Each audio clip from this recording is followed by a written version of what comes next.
This is Optimal Living Daily, episode 2034, Mindfully Letting Go of Shame by Babauta of Zen Habits.net. And I'm Justin Malik, your personal narrator, reading to you every day, including holidays, for over 5.5 years. Thank you for sticking around on the journey.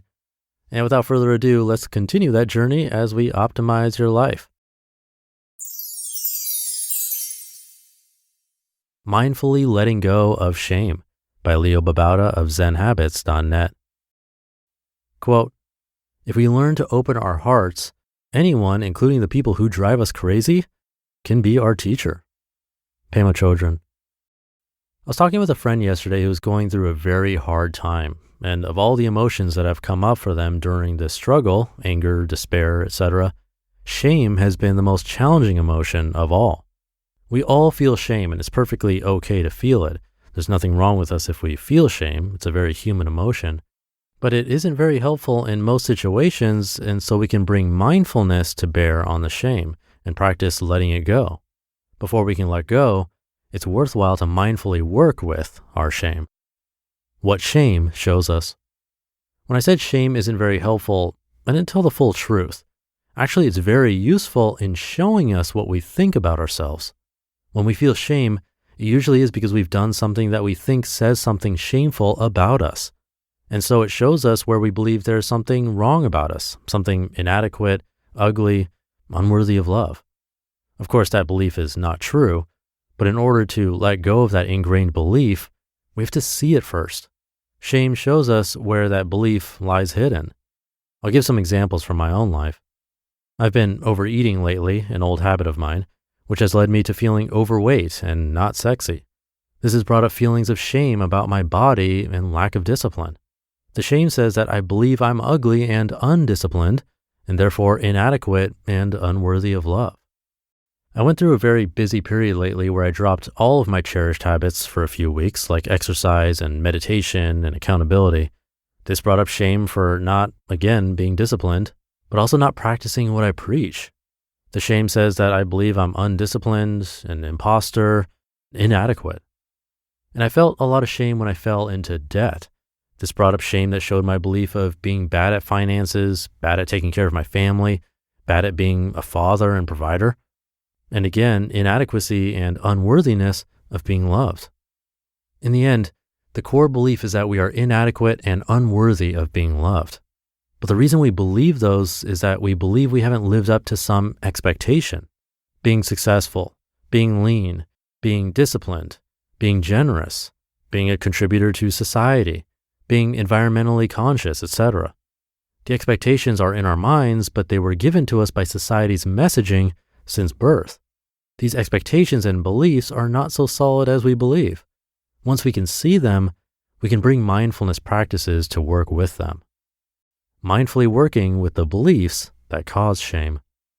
It can be helpful to write down the beliefs that are causing us to feel shame or to speak them aloud, perhaps to another person like a trusted friend or therapist. Getting them out of our heads helps us to get clear on them. And sometimes saying them out loud can make them feel a little silly. I found that true for myself. Saying a belief out loud to another person takes away some of its power, maybe shows me how hard I am on myself. So once we've said it out loud or written it down, let's look at how to bring mindfulness practices into the equation. Number 1, let yourself feel the shame.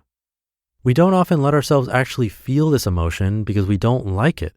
Instead, open your heart and actually feel the shame in your body. Be curious about it. What does it feel like? Where is it located in your body? What temperature, texture, flavor does it have? See it with brand new eyes, with beginner's mind. Number 2, ask yourself whether the belief is true. If you believe you're undisciplined, ask yourself, is it true that I'm undisciplined? It might feel very true and solid, but in asking this question, let there be space for the possibility that it's not true at all, or at least not completely true. Have you ever been a little disciplined? Are there examples you can point to where the belief wasn't entirely true? Let the belief feel less solid. Number 3, see your basic goodness. If at the heart of our shame is the belief that we're somehow inadequate, not good enough, then it's worthwhile to see that actually we are good. We have a basic goodness at our core. Do a meditation on your basic goodness and start to trust that this goodness is there all the time. And number 4, give yourself compassion and love. If you have a belief that you are unworthy of love, you can immediately disprove that by giving yourself love. First, practice the muscle of love and compassion by feeling it for someone else. Imagine someone you love dearly and picture them having difficulty. Send them compassion, a genuine wish for their suffering to end, and a genuine wish for their happiness. Feel what this feels like and where it's coming from in your heart. Next, try it for yourself. Pour out the same feelings of love and compassion from the same place in your heart, but towards yourself. You are suffering as well and deserve your own love and compassion. Feel how it feels, and let this be proof that you are worthy of love. If you practice in this way, you might start to loosen your beliefs that cause shame and let yourself feel trust in your basic goodness and worthiness of love. And if you do that, the shame might start to drift away, not needed any longer. What would you be left with if you didn't have the shame? You just listened to the post titled Mindfully Letting Go of Shame by Leo Babauta of Zen Habits.net.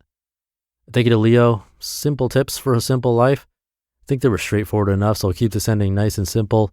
Thank you for being here and listening to me and for subscribing to the show, and I'll be back tomorrow reading to you where your optimal life awaits.